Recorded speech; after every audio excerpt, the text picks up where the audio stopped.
જેસલ તોરલ સમાધિ કચ્છ જિલ્લાના અંજાર ખાતે આવેલ છે, જ્યાં પહેલાના જમાનામાં સતી થઈ ગયેલ તોરલ અને લૂંટારો બાદમાં સાધુ બનેલ જેસલની સમાધિ આવેલી છે. આ ગામનું નામ પહેલા અંજેપાળ હતું, પરંતુ સમયના વહાણની સાથે તેનું નામ બદલાઈને અંજાર થઈ ગયું. કહેવાય છે કે 14મી સદીના મધ્યભાગમાં કચ્છની ધરતીનો કાળો નાગ ગણાતો બહારવટિયા જેસલ જાડેજા મારધાડ, માણસોને મારવા, લૂંટફાટ કરવી, કુંવરીઓની આબરૂ અને જાનને લૂંટી લેવી, ખેતરોનો પાક લણી લેવો, ઢોર ડાંખરને ઉપાડીને લઈ જવા, આ બધી જ બાબતોમાં ખૂબ જ કુખ્યાત હતો. જેસલને એક વખત જે વસ્તુ પસંદ આવે તેને મેળવીને તે જંપતો હતો. કાઠિયાવાડમાં સરડી ગામના સાંસ્તિયાજીની તોરી નામની ગોળી અને તેની પત્ની તોરલના લોકો ખૂબ જ વખાણ કરતા હતા.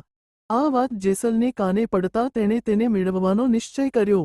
તે લાગ જોઈને બેઠો હતો. એક વખત સાંસ્તિયાજીના ઘરે ભજન હતા. બસ આ વાતની તક ઉઠાવીને તે રાત્રે પહોંચી ગયો તેમના ગુડારમાં. અજાણ્યા માણસનો અવાજ સાંભળી તેમની ગોળીએ ખીલેથી રાસને તોડી દીધી અને ભગત પાસે જઈને ઊભી રહી. ભગતે પાછી તેને લાવીને ખીલે જડી દીધી. તે વખતે ખીલાની સાથે જેસલો હાથ પણ જડાઈ ગયો, પરંતુ તેને જરા પણ અવાજ ન કર્યો. સવારે જ્યારે પ્રસાદ વહેંચાયો ત્યારે એક જણનો પ્રસાદ વધ્યો. તે વખતે કોઈ પણ માપ વિના પ્રસાદ બનાવવામાં આવતો હતો અને ત્યાં જેટલા લોકો હોય તેમને પૂરો પડતો હતો, ન જરાએ વધતો કે ન ઘટતો. ભગત ચિંતામાં પડી ગયા. ગોળીનો અવાજ સાંભળીને તે ગોળાર પાસે ગયા અને જોયું તો જેસલનો હાથ ખીલાની સાથે જડાયેલો હતો. તેમણે જેસલની બહાદુરીના વખાણ કરીને મુક્ત કર્યો અને પ્રસાદ આપ્યો. જેસલે તેમની પાસે તેમની ગોળી અને પત્નીની માંગ કરી તો ભગતે કહ્યું કે જો તું ધર્મનો રસ્તો સ્વીકારે તો હું તારી માંગણી પૂરી કરવા માટે તૈયાર છું. જેસલે આ વાતનો સ્વીકાર કર્યો અને તેમની ગોળી અને તેમની પત્નીને લઈને ત્યાંથી ચાલ્યો. રસ્તામાં દરિયો પાર કરવાનો હતો. નાવની અંદર બેસતાની સાથે જ ભયંકર વાવાઝોડું શરૂ થઈ ગયું અને નાવ હાલક ડોલક થવા લાગી. સતી તોરલે તે વખતે જેસલને તેણે કરેલા પાપ યાદ દેવડાવ્યા અને તેને જીવનનું રહસ્ય સમજાવ્યું. જેસલને તેનો જ્ઞાત થતાં તેણે પાપનો માર્ગ છોડીને ભક્તિનો માર્ગ અપનાવ્યો. તે જ જેસલ તોરલની સમાધિ અહીંયા અંજારમાં આવેલી છે. અહીંયા હજારોની સંખ્યામાં લોકો દર્શન કરવા માટે આવે છે. જેસલ જાડેજા એ કચ્છના સંતકવિ હતા. તેમનો જન્મ 14મી સદીની આસપાસ એક કચ્છના દેદા વંશના રાજપૂત રાવજી જાડેજા બેગના પુત્ર ચાંદોજી જાડેજાને ત્યાં થયો હતો.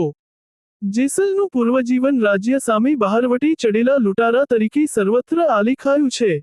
તેને કચ્છજી ધરતી જો કાળો નાગ, કચ્છની ધરતીનો કાળો નાગ તરીકે પ્રખ્યાત હતો. પોતાની ભાભીનું મહેણું ભાંગવા સૌરાષ્ટ્રના રાજવી સાંસતિયા કાઠીને ત્યાં તેની ગોળી અને તલવાર ચોરવા જતાં પાટપૂજન વિધિ સમયે અચાનક સાંસતિયાની પત્ની તોરલને જોઈ. ક્રૂર અને બહારવટિયા જેસલના જીવનનો ઉદ્ધાર કરવાના આશયથી સાંસતિયાએ પોતાની ગોળી, તલવાર સાથે તોરલ પણ જેસલને સોંપી દીધી હતી.